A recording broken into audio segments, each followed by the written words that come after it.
He's American made.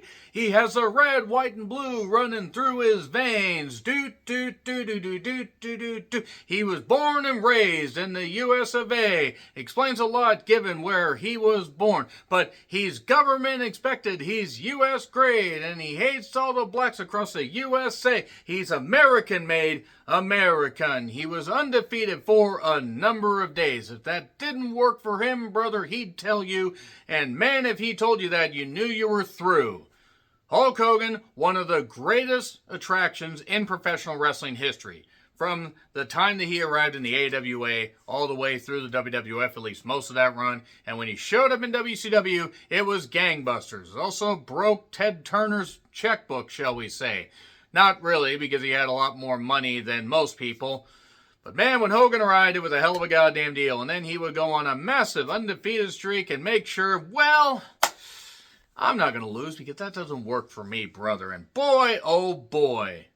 Boy, oh boy. So much to discuss here about Hulk Hogan.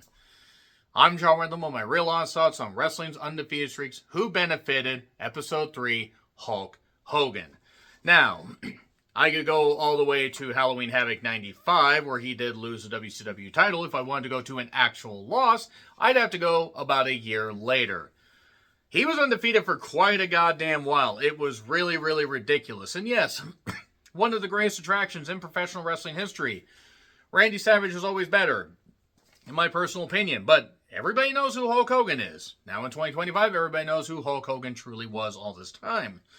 But that being said, as far as Hulk Hogan's winning streak, the number of people that he beat, that is, who do you feel Hulk Hogan should have lost to? Who would have benefited the most in his WCW run initially by being? Who do you feel?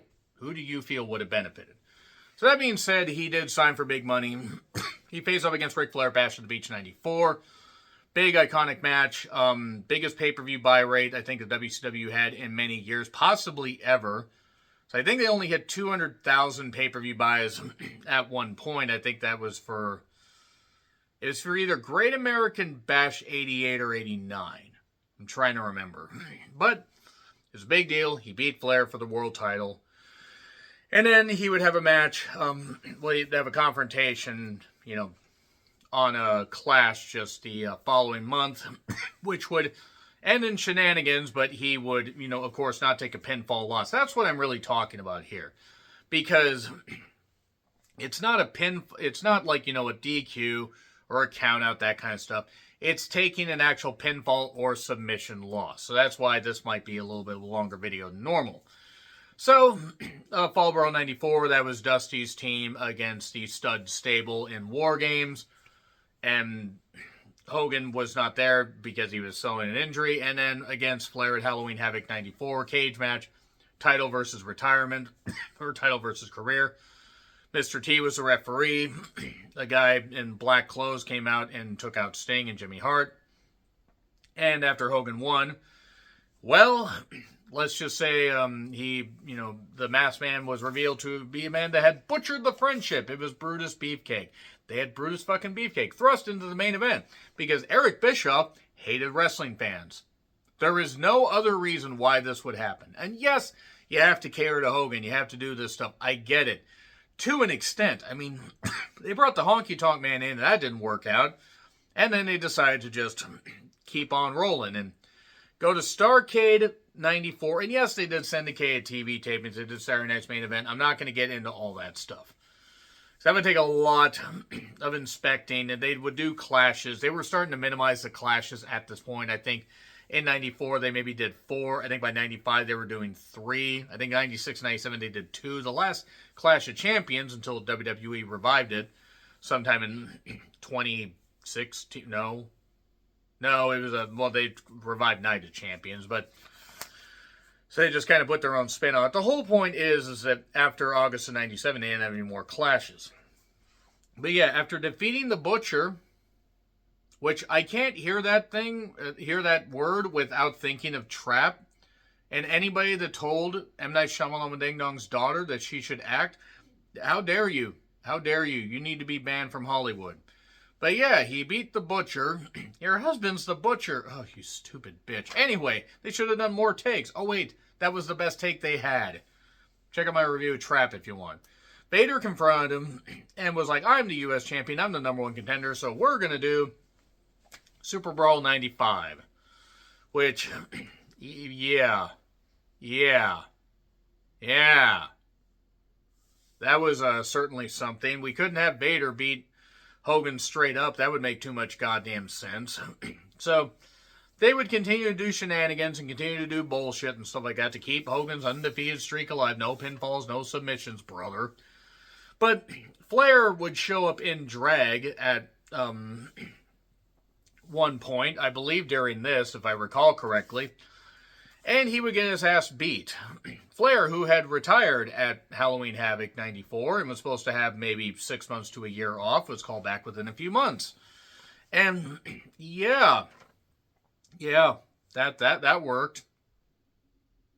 And then face off against Vader in a strap type match, not a Yappy strap match. I kept calling it a Yappy Pappy strap match for some reason. But Uncensored 95, the first ever Uncensored, but the King of the Road match and various other things. And not the Doomsday Cage match. In fact, I'm just going to go all the way through 96 at this point because technically that's when the loss counts. But remember when Flair interfered and he dragged Flair to win a strap match and Flair wasn't in? Man, Hogan just did not care about doing jobs at all. Or care to do jobs at all is what I mean.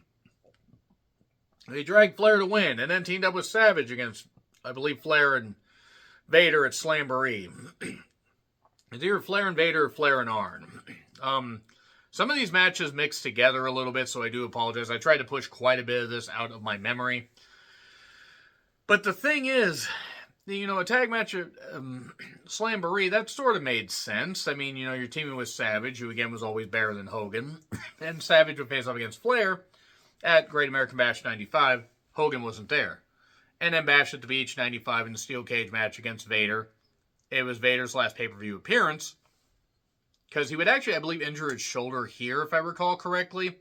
Because he did, like, a diving elbow for whatever reason from the top of the cage. This is when they were on the beach, by the way, so probably not the most level ground. And that's even where Hogan put on the Vader helmet thing and headbutted him and stuff like that. And it was so stupid.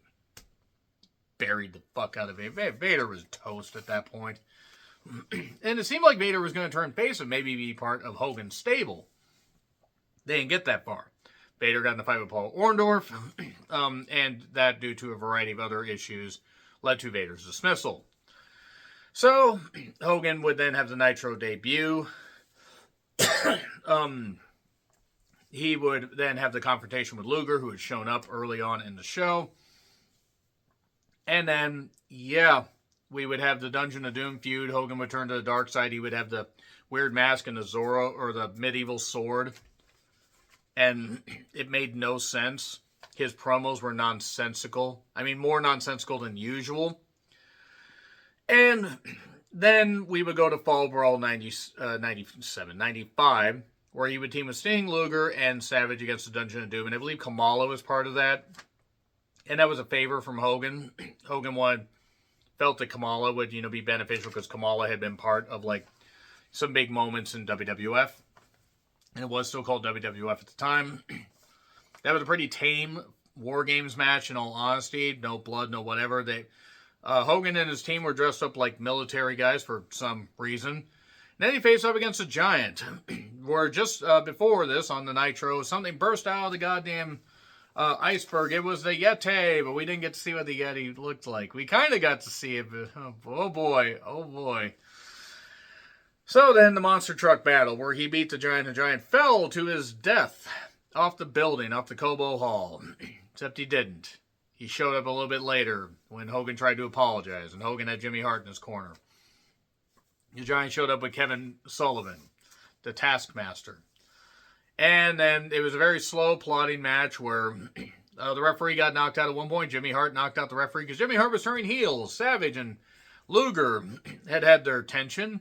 Savage tried to show up, and Luger beat the shit out of him. And then suddenly the Yeti showed up, a mummy. He was wrapped up in dirty bandages.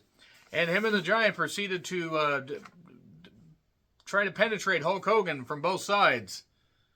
That only works with some women. I say some women because some women aren't into that, so let's be respectful. But the Giant, so technically Hogan lost. The Giant won via disqualification, but Jimmy Hart had a thing put in the contract where Hogan could lose the title via disqualification. So is that clearly a loss? It's not a pinfall loss. So let's move on. Let's move on and try to do the rest of this from memory, basically, because Hogan would, they would have the title taken off a Giant and held up for World War III 95, the first ever 3-ring battle royal. It's going to be a Giant in every ring. It's going to be the Giant. It's going to be the Yeti, but they end up changing him to Giant Ninja. That was Ron Reese, or Reese, by the way, in the flock, for those that know about WCW. And they were originally, I think, going to have Giant Gonzalez be the other Giant, if I remember right. But I think that's when he started to have kidney issues, health issues that unfortunately would plague him for the rest of his life. It would have been interesting to see him make his return and just have one appearance there. But sadly, his health took a turn. So they did have it where Giant did not end up winning. Hogan would end up not being eliminated, but Savage would end up winning the title. Hogan would be upset because Savage won the title, even though Hogan wasn't eliminated, and it was so confusing. I hate this. So Hogan hadn't taken a pinfall or submission loss at this point. It was so fucking stupid. He wasn't at Starrcade 95. He would show up on Nitro. He would make appearances. Faced up against a Giant in a cage match, I believe, at Super Brawl 6, if I remember right. Where he's starting to get a lot more booze. And I'm not talking about the alcohol. He was getting a lot more booze. But, of course, he would still get his victories. He would still have to do That Doesn't Work For Me, Brother. And then we do the Doomsday Cage match, where it was him and Savage against, let me do this from memory. It was Arn, it was Flair, it was Luger, it was Ming, it was the You really only needed Ming. Barbarian. Okay, Ming and the Barbarian would have been enough. Not that Arn wasn't tough. You had Kevin Sullivan there, I believe. And Jimmy Hart was outside the ring. And you had Z-Gangster, who was Zeus. Rest in peace, Mr. Lister. And, of course, what they called the Ultimate Solution. And they called him the Final Solution. Jeep Svensson, I believe. The guy that played Bane in the Batman and Robin movie that unfortunately would pass away within 2 years of this particular event, I believe. Gee, I wonder why he passed away. I mean, rest in peace. But come on, the man was a fucking roided up balloon. But, yeah, it was like 8, 9 guys. It was a 3-tier cage match. You had the cage here, you had the cage here, and then get down to the cage where there's a ring. And by the way, there are people that paid premium prices for the ringside seats that are having to, look. They're having to look around and say, hey, can anybody see what's going on? No? Is there a monitor in here? No, I think it's Tupelo, Mississippi, so we don't know what television is. I'm sorry to anybody from Mississippi that happens to have internet access, all 5 of you. But it was not a good match. And then they battled into the ring, and then they battled back to the ring that was at the entranceway that the other cage was covering. And Luger would do the stupidest thing. He would get a leather glove that was supposed to be loaded, and then Savage ducked, and Luger looked, and then punched Flair anyway. Instead of making it inadvertent, he's just like, because Luger didn't know what he was doing, because Luger was an idiot. But we have another victory there. And then Hogan's appearances would become less frequent. He would go to film, was it Sandalwood Muscles? It was Sandalwood Muscles or the Three Ninjas movie. I forget what. But he made some appearances on Nitro a bit after that, and then would disappear. He wasn't part of Slamboree. He was not part of the Great American Bash. And he was also, I believe, negotiating another contract, if I recall correctly, I think. I'm not entirely certain. But then who's the third man? Hostile takeover match. Talked about it plenty of times. Not going to get into all the details. Hogan was the third man. And technically, since he was the third man, even though the match, I guess, I guess technically the Outsiders won it. I don't know if they ever, the record books will declare what they declare. But we're going to call it where Hogan did not take a pin, so there you are. And then he faced up against a Giant at Hog Wild 96 and beat him for the world title and everything through nefarious means.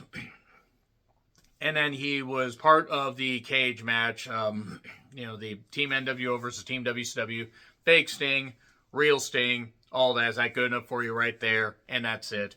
And then, he would then wrestle Randy Savage at Halloween Havoc 96. Roddy Piper would show up. All this bullshit's going on. None of it really makes a lot of sense. Because Piper was still talking when they ended the pay-per-view. That's how long-winded he was. And Hogan, full NWO Hollywood Hulk Hogan mode. He then would not be at World War III. Giant would end up winning the Battle Royal. And then his first loss was at Starrcade 96. Him and Piper... Not for the world title. We couldn't do that. We couldn't be smart and just give Piper the world title even for a 2-month run. Because Piper was eventually going to take a loss. That's fine. But no, we couldn't do that. All the shenanigans, the Giant, that kind of stuff. But then the Giant, the light switch turned on and he realized, maybe the NWO isn't for me. And Piper would end up getting the sleeper on and 1, lift the arm up 2, lift the arm up 3. I believe Randy Anderson was the referee, if I recall correctly. Look. And rung the bell. So there's Hogan's first loss in WCW. Because, yes, there was a DQ, there was that kind of stuff and whatever. But that's his first official loss. 2 years and, 5 months. Jesus. Good God. Who would have benefited from beating Hulk Hogan and ending this reign of terror? Piper, if Piper had won the world title, I guess Piper got a good reaction for winning. I say Savage could have won the world title at Halloween Havoc 96 and would have made a lot more sense, and you could have had Savage go on another run for a little bit. And Hogan could have gone into that program with Piper, but Hogan would have wanted to hold the title longer. He held it for just about a year before dropping to Luger for 5 days, and then winning it back, and then dropping it to Sting, kind of not really, and then winning it back, and it's a headache. It's a headache. But that being said, who would have benefited? Savage would have benefited. I don't know if there was a young guy you could necessarily have given that victory to where it would have mattered. Vader could have beaten him, and Vader would have been cemented as a fucking monster by beating Hogan. But no, we can't do that because that would have made too much fucking sense. So realistically, nobody benefited from beating, ending this reign of terror, or, finally getting one over on Hogan. Because Piper would lose at Super Brawl 97.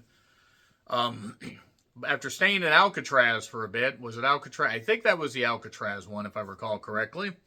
It made no sense. It made no goddamn sense at all. Or was that the one in Oakland? God damn it, I might be confusing that one with the... I think that's the one in Oakland, actually. That was Super Brawl 9. That being said, let me know who you think would have benefited from beating Hulk Hogan in WCW during the... Bash 94 all the way to Starrcade 96 thing. Do you think Piper benefited? Do you think any of it really mattered at the end of the day? He was still Hulk Hogan. So let me know your thoughts in the comments. Like, share, subscribe, Twitter, Letterboxd, Blue Sky handles in the description. I'm John Renthland, and until we meet again, happy trails to you.